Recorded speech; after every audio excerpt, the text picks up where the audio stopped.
Alhamdulillahirabbil alamin. Segala puja dan syukur kita panjatkan hadirat Allah Subhanahu wa taala.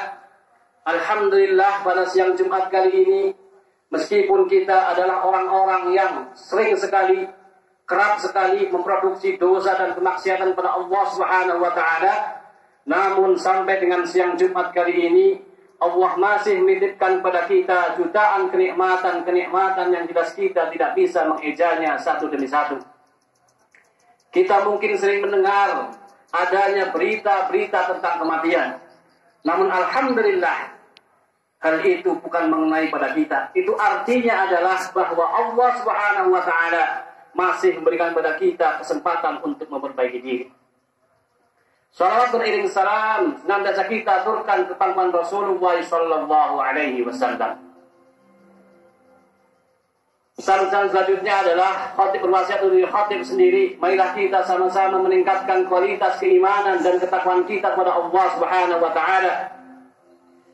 Takwa dalam artian imtisalu awamirillahi wajtinabun nawahi, yaitu kita melaksanakan perintah-perintah Allah dengan semaksimal mungkin dan meninggalkan larangan-larangan Allah dengan sekuat tenaga mungkin. Hadirin salat Jumat rahimakumullah. Dalam kitab Fiqhus Sirah karangan Dr. Said Ramadan Al-Buti, di sana dikisahkan bahwa para orang-orang atau pembesar kafir Quraisy itu merasa kecewa karena usaha mereka untuk membunuh Nabi kita yang mulia Nabi Muhammad sallallahu alaihi wasallam itu gagal. Akhirnya mereka membuat sebuah sayembara besar. Barang siapa yang mampu atau yang bisa membunuh Muhammad dan juga Abu Bakar akan diberikan bonus, akan diberikan hadiah yang fantastis. Maka berbondong-bondonglah orang-orang kafir Quraisy itu mendaftar. Salah satu yang mendaftar adalah bernama Suraqah. Ringkas cerita, akhirnya Suraqah pun langsung mengambil kudanya. Kemudian ia menyusuri pantai demi pantai untuk mencari sosok bernama Muhammad. Akhirnya kaki kuda itu terus dipacu hingga akhirnya seorang Suraqah melihat dua bayangan hitam yang itu dimungkinkan adalah Nabi kita yang mulia Nabi Muhammad dan juga Abu Bakar As-Siddiq. Kemudian dari dua bayangan itu Suraqah terus memacu langkah kaki kudanya hingga akhirnya dua bayangan itu berwujud menjadi manusia. Dan sekali lagi Suraqah sangat yakin dua manusia itu adalah Nabi Muhammad dan juga Abu Bakar. Kemudian ketika sudah semakin dekat dan semakin dekat, Suraqah pun mengeluarkan pedangnya. Namun ketika sudah semakin dekat, Allah Subhanahu wa taala menggelincingkan kaki kudanya sehingga kaki kuda itu terjatuh dan Suraqah pun terjatuh. Namun Suraqah tidak patah semangat, ia pun kembali bangkit dan kembali mengejar Rasulullah sallallahu alaihi wasallam. Ketika semakin dekat dan semakin dekat, kemudian Allah kembali menjatuhkan kaki kuda Suraqah. Suraqah pun jatuh kembali dan Suraqah pun bangkit kembali. Kemudian Suraqah mendekat, memacu terus langkah kaki kudanya hingga akhirnya Allah kembali menjatuhkan kaki kuda Suraqah dan Suraqah jatuh persis di depan Rasulullah sallallahu alaihi wasallam. Dan pada saat itu Suraqah pun meminta maaf pada Rasulullah, "Ya Muhammad, maafkan saya." Maka Rasulullah pun dengan hebatnya, dengan luar biasanya Rasulullah memaafkan Suraqah. Kemudian Suraqah mengatakan, "Ya Muhammad, jika engkau membutuhkan bekal ini, silahkan engkau bawa." Namun apa kata Rasulullah sallallahu alaihi wasallam? "Ya Suraqah, kami tidak membutuhkan bekal darimu. Yang kami butuhkan adalah kamu pulang dan katakan kepada orang-orang yang mencari kami, Muhammad tidak ada, pulanglah. Muhammad tidak ada, pulanglah. Muhammad tidak ada, pulanglah." Akhirnya Suraqah pun setuju dengan persyaratan tersebut. Kemudian akhirnya Rasulullah sallallahu alaihi wasallam berangkat kembali ke kota Yathrib, atau sekarang dikenal dengan nama Madinah, dan Suraqah pun kembali ke kota Mekah.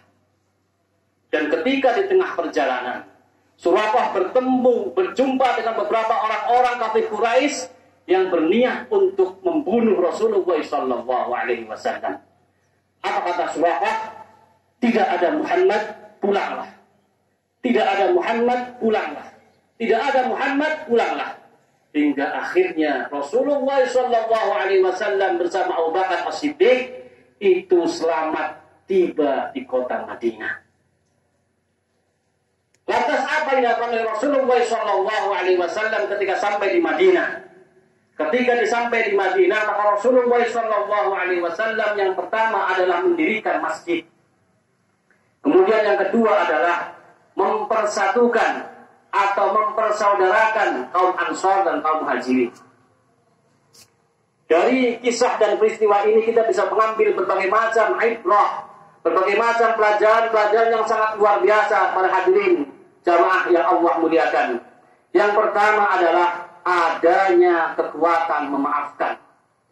Mungkin, mohon maaf, andai boleh kita berandai-andai, pada saat itu Rasulullah SAW tidak memaafkan, tidak diberikan taufik oleh Allah Subhanahu wa Ta'ala untuk memaafkan Suraqah, mungkin hasilnya bisa berbeda.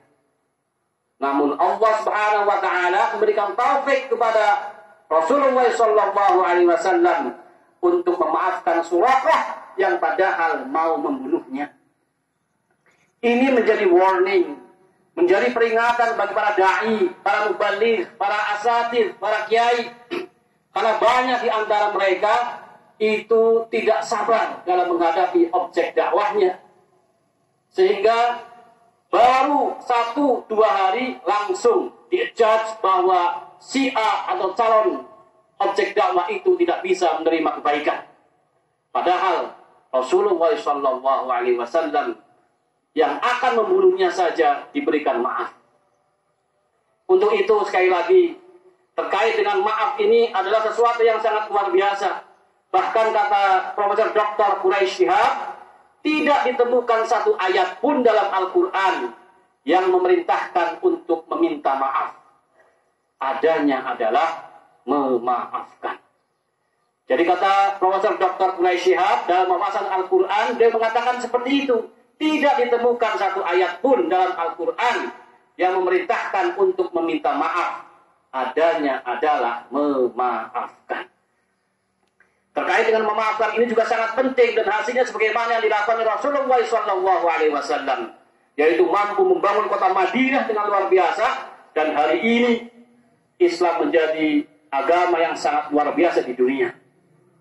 Dan seandainya maaf, memberikan maaf ini juga kita terapkan di keluarga kita, di rumah kita, manakala istri kita salah, kita maafkan. Manakala anak kita salah, kita maafkan. Manakala tetangga, saudara, sahabat kita salah, kita maafkan. Tentu ada proses-proses pendewasaan. Namun yang paling penting adalah kita memaafkan dulu. Karena insya Allah ketika memaafkan sudah kita berikan, maka akan ada kebaikan-kebaikan sebagaimana Rasulullah SAW memaafkan Suraqah. Dalam sebuah ayat, dalam ayat Al-Quran di surat Ali Imran ayat 103, Allah Subhanahu wa Ta'ala mengatakan, Bismillahirrahmanirrahim, alladzina yunfiquna fis sarra'i wad dharra'i wal kadhimina al-ghaidha wal 'afina 'anil nas wallahu yuhibbul muhsinin. Itulah mungkin salah satu ayat, salah satu contoh ayat tentang perintah memaafkan, bukan perintah untuk meminta maaf.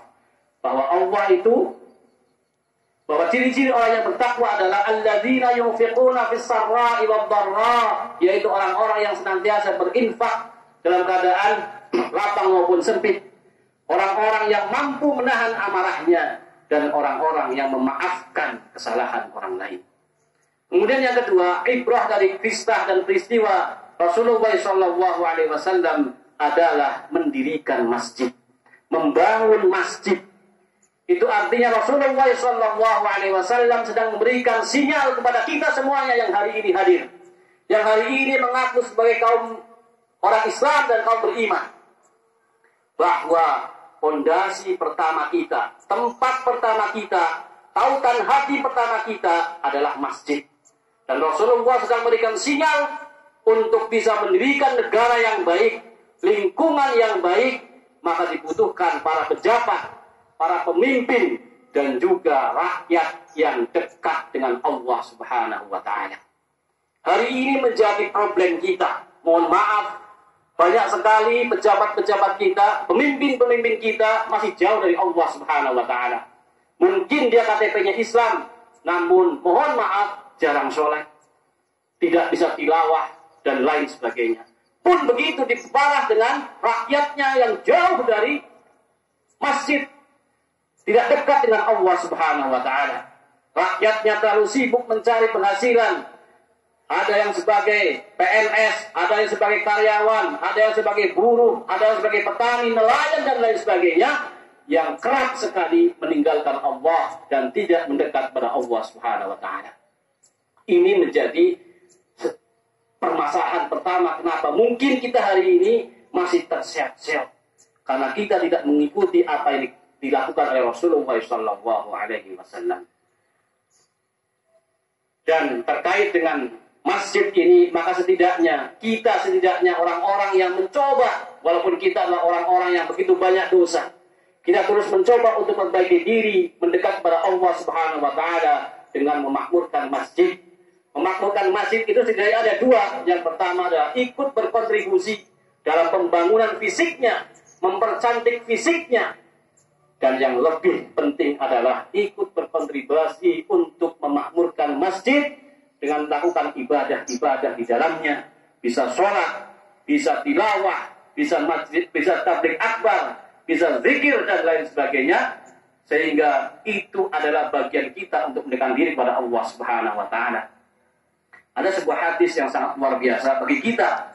Ada kabar gembira bagi kita sebagai para pendosa, bahwa Rasulullah SAW dalam sebuah hadis riwayat Muslim, hadis ini ada dalam kitab Riyadhus Shalihin, bahwa Rasulullah mengatakan, "Man sabbahallahu fi duburi kulli salatin salasan wa salasin, wa hamidallahu salasan wa salasin, wa kabbarallahu salasan wa salasin, wa qala tamamal mi'ah, la ilaha illallah wahdahu la syarika lah, lahul mulku wa lahul hamdu wa huwa ala kulli syai'in qadir, ghufirat khotayahu in kanat misla zabadil bahr." Jadi kata Rasulullah SAW menganjurkan, mengajak kepada kita semuanya, manakala kita sudah sholat di dalam masjid, maka selain membaca Al-Fatihah, selain membaca ayat kursi, juga sangat dianjurkan manakala kita tidak terlalu sibuk, kita membaca Subhanallah 33 kali, Alhamdulillah 33 kali, Allahu Akbar 33 kali, dan disempurnakan dengan bilangan yang ke-100 yang membaca La ilaha illallah wahdahu la syarikalah, lahul mulku wa lahul hamdu wa huwa ala kulli syai'in qadir. Kata Rasulullah SAW, maka mereka atau ia akan diampuni dosa-dosanya, walaupun dosa-dosanya itu sebanyak buih di lautan. Ini adalah kabar gembira bagi kita yang sehari-hari senantiasa berproduksi kemaksiatan kepada Allah Subhanahu wa Ta'ala. Dan yang ketiga adalah ibrah dari peristiwa Rasulullah SAW adalah terkait dengan adanya persatuan. Saya yakin di tingkat RT saja begitu banyak perbedaan, apalagi tingkat negara. Maka butuh adanya persatuan. Wabil khusus persatuan antar umat Islam dan persatuan antar pemeluk agama di Indonesia ini. Fa'tabiru ya ulil absar la'allakum tuflihun.